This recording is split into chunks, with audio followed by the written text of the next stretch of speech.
Hello বন্ধুরা, কেমন আছো সবাই? আশা করি সবাই ভালো আছো। আমিও খুব ভালো আছি। সুন্দর একটি রান্নার ভিডিও নিয়ে চলে এসেছি। আজকে করব দুধমান কচু পাতা একটা রেসিপি। চলো তোমরা দেখতে থাকো, আর ভিডিওটা সবাই শেষ পর্যন্ত দেখো কিন্তু। আশা করি সবার ভালো লাগবে। চলো শুরু করা যাক। প্রথমেই এখানে কচু পাতা আর কচু পাতা না একটু আলু দেবো। কচু পাতা আলু কেটে সিদ্ধ করে নিয়েছি। এখানে কড়াই বসিয়ে দিয়ে কড়াইতে কিছুটা তেল দিয়ে দিয়েছি। একটু জিরে দেব, আর রসুন, শুকনো লঙ্কা, পেঁয়াজ, কিছুটা কাঁচা লঙ্কা, সমস্ত কিছু আমি ভেজে নেব। কিছুটা পরিমাণ লবণ, কিছুটা পরিমাণ হলুদ দিয়ে দেব। পেঁয়াজ রসুনগুলো ভালো করে ভেজে নেব। ভাজা কমপ্লিট। এখন কচু পাতাগুলো দিয়ে দেব, দিয়ে একটু নেড়ে চেড়ে নেব।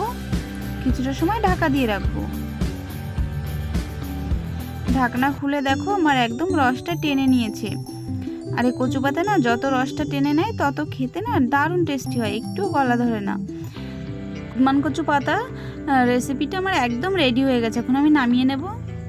দুধমান কচু পাতা এই রেসিপিটা এত টেস্টি হয়েছে, শুধু এটা দিয়েই তোমরা এক থালা ভাত খেয়ে নিতে পারবে। তোমরাও আমার মতো এই রেসিপিটা ট্রাই করতে পারো। দুধমান কচু পাতা আলু দিয়ে দারুণ রেসিপি। আর আমার ভিডিওটা যদি ভালো লেগে থাকে like, comment, share and subscribe করে দিও। দেখা হচ্ছে অন্য কোনো সুন্দর একটি ভিডিওতে। বাই।